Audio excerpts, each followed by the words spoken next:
आज बात होगी बायोकॉन की, जो करने जा रहे हैं एक बड़ा एक्विजिशन। डिस्कस करेंगे भारत की यूनिकॉर्न्स की सेंचुरी के बारे में। इस पर भी बात होगी कि कैसे भारत सरकार के सेमीकंडक्टर मिशन पर ऑलरेडी काम शुरू हो गया है। जानेंगे अदानी साहब अब क्या धूम मचाने वाले हैं। टाटा ग्रुप टाटा न्यू के बाद अगला बड़ा कदम क्या उठाने जा रहे हैं।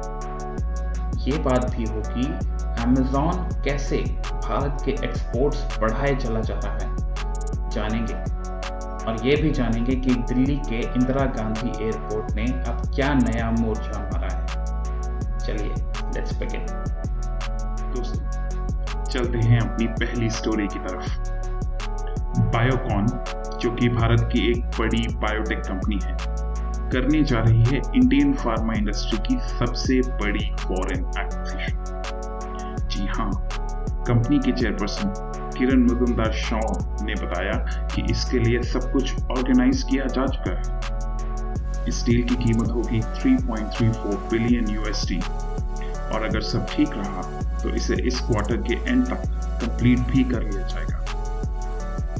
बिजनेस जिसे एक्वायर किया जा रहा है वो असल में एक बड़ी अमेरिकन कंपनी वायट्रस का ग्लोबल बायोसिमिलर्स बिजनेस है, जिसका रेवेन्यू अगले साल तक 1 बिलियन यूएसडी तक पहुंचने का अनुमान है। इस बिजनेस का जो सारा ग्लोबल कमर्शियल इंफ्रास्ट्रक्चर है वो इस डील के बाद बायोकॉन के हाथों में होगा। दोस्तों, मैं बताता चलूं, बायोसिमिलर्स उन मेडिकल प्रोडक्ट्स को कहते हैं जो कि ऐसे प्रोडक्ट्स का क्लोज ऑल्टरनेटिव्स होता है जो अभी रिसेंटली पेटेंट से बाहर निकले हैं और अब दूसरी कंपनीज उस प्रोडक्ट को बना सकती हैं। दोस्तों, कोविड आपदा के बाद पूरी दुनिया ने जाना कि भारत कितनी बड़ी ताकत है फार्मास्यूटिकल्स में, और ये उसी ताकत को बढ़ाने की दिशा एक और कदम। चलिए अब आगे बढ़ते हैं। दोस्तों, कायदे में यूनिकॉर्न उस चीज को कहा जाता है जिसका एग्जिस्ट करना बहुत रेयर हो। लगता है अब कोई और टर्म कॉइन करनी पड़ेगी, क्योंकि इंडिया में 1 बिलियन यूएसडी की वैल्यूएशंस पाने वाली कंपनीज तो कहीं से भी रेयर नहीं रही। जी, भारत को मिल गया है उसका 100th यूनिकॉर्न। कंपनी का नाम है ओपन, जो कि एक न्यू बैंकिंग प्लेटफॉर्म है।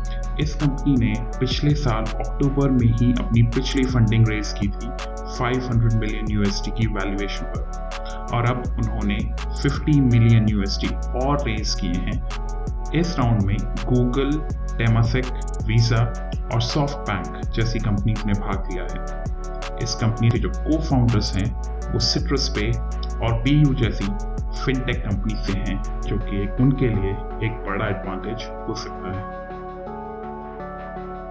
दोस्तों, बढ़ते हैं अगली स्टोरी की ओर। पिछले सप्ताह हमने सेंट्रल गवर्नमेंट के 76,000 करोड़ रुपए के PLI पर आधारित सेमीकंडक्टर मिशन पर बात की थी और बताया था कि कैसे सरकार ने अपनी कोशिशें तेज कर दी हैं भारत को सेमीकंडक्टर चिप्स की प्रोडक्शन में आत्मनिर्भर बनाने के लिए।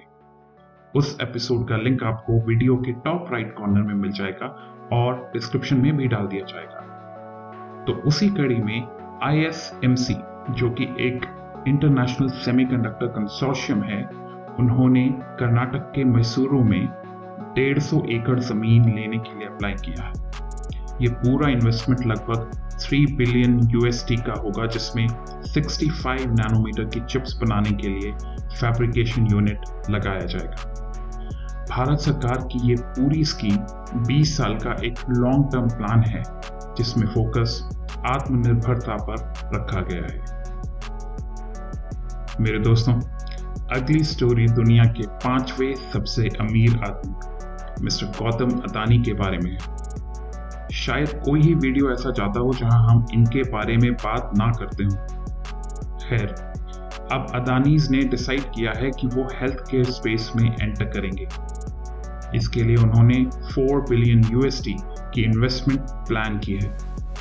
अदानीज का प्लान है कि वो देश भर में हॉस्पिटल्स, डायग्नोस्टिक चेन्स और फार्मेसीज में इन्वेस्ट करेंगे।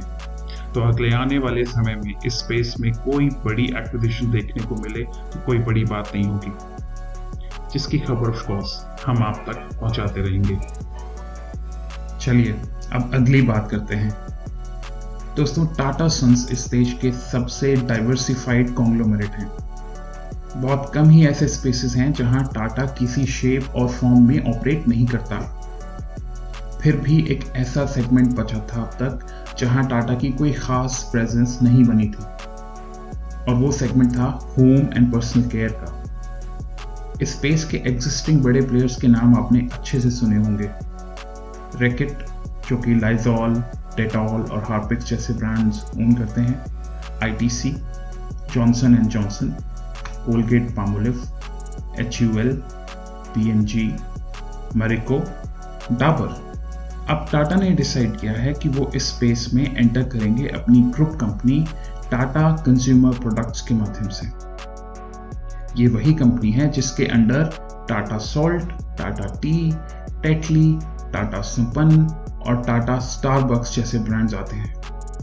इनका टेटली ब्रांड, जो कि इन्होंने कुछ साल पहले एक्वायर किया था, कनाडा का बेस्ट सेलिंग टी ब्रांड है, जबकि यूके और यूएस में ये second best selling T brand है।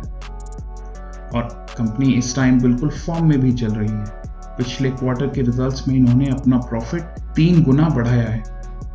दोस्तों, वहां पर एक बात जो इंटरेस्टिंग है वो ये है कि माना जा रहा है कि टाटाज अपने फ्रेश ब्रांड्स शुरू करने की जगह कुछ की एक्विजिशंस भी कर सकते हैं। वैसे ये तो आने वाला टाइम ही बताएगा, पर आप हमें नीचे कमेंट करके बताइए कि कौन से एग्जिस्टिंग ब्रांड्स को टाटा एक्वायर कर सकते हैं। दोस्तों, अब आपको अगली एक्साइटिंग खबर सुनाते हैं।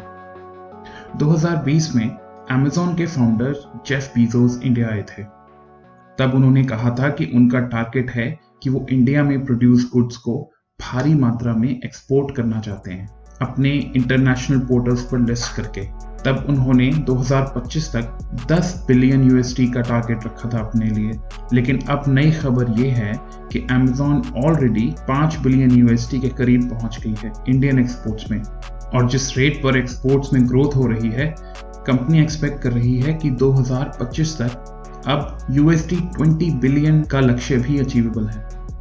दोस्तों, ध्यान रहे कि इंडिया में 1 लाख से ज़्यादा स्मॉल एंड मीडियम बिजनेसेस हैं जो Amazon पर अपना सामान एक्सपोर्ट करते हैं, और इनमें से करीब 1000 ऐसे Amazon सेलर्स हैं इंडिया में जिन्होंने US की पिछली ब्लैक फ्राइडे सेल में 1 करोड़ INR या उससे ज़्यादा का बिजनेस किया था। इनमें से 500 ऐसे लोग हैं जिन्होंने 75 लाख से ज़्यादा कमाए थे US की इस ईयरली सेल में। दोस्तों, इंडिया से जो एक्सपोर्ट होता है वाया Amazon, उसमें मेजर कैटेगरीज हैं apparel, toys, jewellery and home decor. इन सब सेलर्स को अपने प्रोडक्ट्स को लगभग 200 कंट्रीज में बेचने का मौका मिलता है। दोस्तों, आपको जानकर खुशी होगी कि ऑलरेडी कुछ ब्रांड्स ऐसे हैं जैसे इंडो ट्राइब, मो मिराकी, अरोमा फ्यूम और डी मोक्षा, जो कि ग्लोबली सक्सेसफुल हो चुके हैं। इस सब से एक बात तो तय है, देश की स्मॉल एंड मीडियम एंटरप्राइज को इससे काफ़ी अपॉर्चुनिटीज मिलने वाली हैं। दोस्तों, अब आज की आखिरी स्टोरी की तरफ चलते हैं।